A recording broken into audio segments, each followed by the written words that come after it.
What's up, guys? This is Joey with Krav Maga XD, your instructor down here in Costa Mesa. Today, it's Friday night. Welcome if you do show up, and I will call you out for being on Facebook on Friday night with me alone at 8:09 p.m.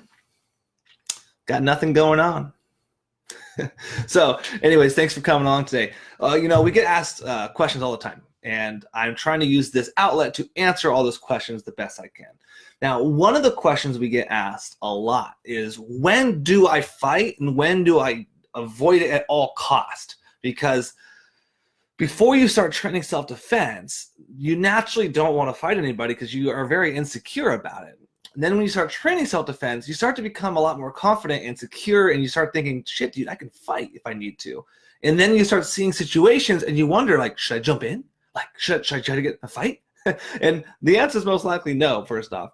But that is something that people are asking us all the time. So we get students from all over the place. They have different backgrounds. Some are school teachers. Some are cops. Some are just got out of the military or getting ready to go into the military. Some are stay-at-home parents. Some are contractors. Some people are just business owners, or some people don't even have jobs. We have the most wide variety of students at our school, but they all come to us because they want to learn something practical, that's efficient, that's also fun, something that they learn, a new skill set. And it's not some like hokey pokey type of thing. It's not some like ancient martial art where there's belts and there's bowing and there's a whole bunch of hi-yas. Nothing bad with that, nothing wrong with that. But it's just not what we do. And if that sounds like you, I was the same way. Because when I was looking for a martial art or some sort of a fighting system, I did not want to get punched in the face every day. So I didn't want to be in a ring. I didn't want to wear uniforms and belts and do odd things that sometimes you see in other martial arts. And I just wanted something that was going to teach me a skill set that was practical that I can actually use. I wanted to be Jason Bourne. Let's just be honest here. That's just what I wanted to do. But back to the point. We have two topics to cover about when to fight, when not to fight. Topic number one is going to be social aggression. Topic number two is going to be asocial violence. Okay, social aggression, what is that? Basically, we call this the monkey dance. This is any time that, let's say, for example, you're in a bar and you see someone yelling at somebody else and they're saying curse words and they go and they chest bump and they push each other and they're calling each other names. The idea is that they are doing social aggression. It's a social thing. They want to be the alpha. They want to show who's boss. They want to be dominant. That is what they're doing, okay? Those turn into fights, especially when there's two people trying to do social aggression against each other. That usually turns into like a brawling type of a fight. Avoid those if you can. That's a short answer, okay? You want to avoid those. I'm going to tell a story when we're done with this main point that's going to really clarify that and stick that home. Now, that's social aggression. Asocial violence. Asocial, meaning there's no socialism in there. You're not talking, you're not trying to be alpha, there's none of that going on. And it's violence. So what's happening is that this is the person that you don't even see coming. This is what we're all scared of, by the way. Asocial violence. This is what keeps me up and what makes me want to train more Krav Maga and teach more Krav Maga. This is the person you don't even see coming. They're hidden. They're very, I guess you would call it, I don't know, under the radar. You don't even know that they're a violent person. They're the guy that's sitting in the corner with a hoodie on, just not minding his own business. And then when you leave the bar or when you walk by them, they pull a knife out and they start stabbing you, or they follow you home and you never even know it. And they bust through your door and they start to stab you, shoot you, beat you up, whatever it is. That is asocial violence. That is terrifying. We do not want to get in that situation. But when it comes to should we fight in that situation, the answer is probably yes. I would say if you don't fight, you probably will die in asocial violence type of a situation. Now, we don't want to get into that situation, but if you do, you have to bring it. So that is why we train. This is why we train how to break a knee, how to punch the throat, how to eye gouge, how to hit people in the back of the head, how to do all that crazy stuff, because that one situation where there's asocial violence and you have no other choice to defend yourself, that is why we train. Now, I'm going to talk about two stories. These are true stories, by the way. I've actually saw them happen. Story number one. Two guys are in the street, and actually I saw not a live video, I apologize. I saw a video recording of a security camera of this. Two guys are in a street. They are like asocial, like bumping chest. They are smacking each other, calling each other names. So guy number one hits guy number two. Guy number two hits the ground. Pop. His head hits the curb. You see his teeth fall out. You see blood just splatter everywhere. And then the other guy comes up and starts beating him in the face. He then stands up and starts stomping on his chest and stomping on his face. Then he kicks the guy in the face. It's gnarly. It's like the bloodiest, brutalest fight I've seen that was real. And it was just crazy. Just blood everywhere. People were walking around, too, with their phones. Like, oh, my God, look at the fight.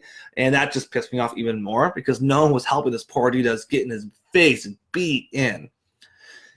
Anyways, when that fight finally got broken up, the guy that was just being beat and beaten gets up, shakes it out. He's kind of stumbling a little bit. And then later on, apparently, he actually went to the hospital and was okay. Like, they fixed him up. He was fine. Obviously, he was pretty beat up. He's going to be sore for a couple weeks probably. But he was survived.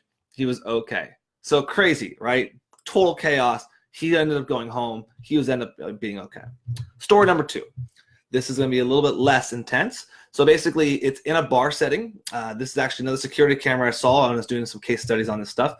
And 2 guys get up. And it was asocial violence again. So it was I apologize. It was social aggression, not asocial violence. And 2 guys get up and they start doing the monkey dance. So they're in a bar. You see the security cameras behind them. They're doing the whole chest up thing and arms out, bumping each other. And then one guy, the guy that was closest, reaches over, pop, smacks the guy right in the chin. The dude falls down, hits his head on the bar stool, starts shaking on the ground. In about 4 or 5 seconds, he was dead. It was a bar fight. It was a social aggression bar fight. And the dude, one guy went home in a casket, and his family was there, and he's dead.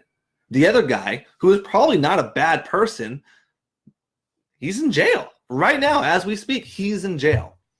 I think it's 7 years for involuntary manslaughter is what he ended up getting because it wasn't premeditated. It wasn't asocial violence. It was social aggression that went bad. And, well, he's in jail. So you have really, I think it's 3 different outcomes. Either you're going to be dead, you're going to be in jail, or you're going to be very severely hurt. So there's really no good outcome to fighting unless you have to fight to survive, which isn't going to be in that asocial aggression. I'm sorry, I'm all over the place. The social aggression that we talked about earlier. Guys, don't fight.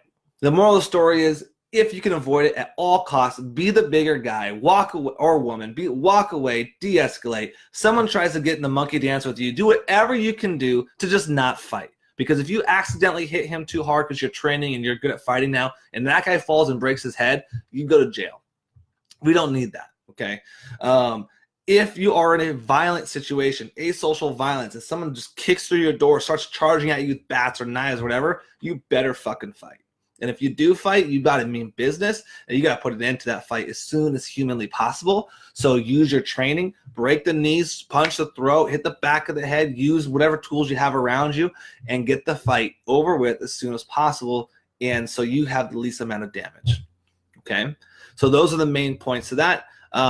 If you guys start seeing people like parties or restaurants or bars or out and whatever, and you start seeing conflict happen, I want you to start noticing it and start recognizing, oh, hey, that's asocial violence, or hey, that's social aggression. And you'll start to see the patterns, and you'll start to see the monkey dance, how the 2 people will start to chest bump each other or curse at each other or get bigger and do all that stuff to intimidate each other because they want to be the alpha. It's interesting to watch. I'm not saying that you want to see this happen all the time, but if it does, I want you to pay attention to it so you can start being basically someone that's studying fighting. But that's it for today, guys. If you have any questions, let us know. Don't forget to like and share this video if it was interesting or useful to you. And if you want to try out a class, go to kravclass.com. Check it out. You'll have some fun. And besides that, guys, have a great rest of your evening and take care. All right, guys, take care.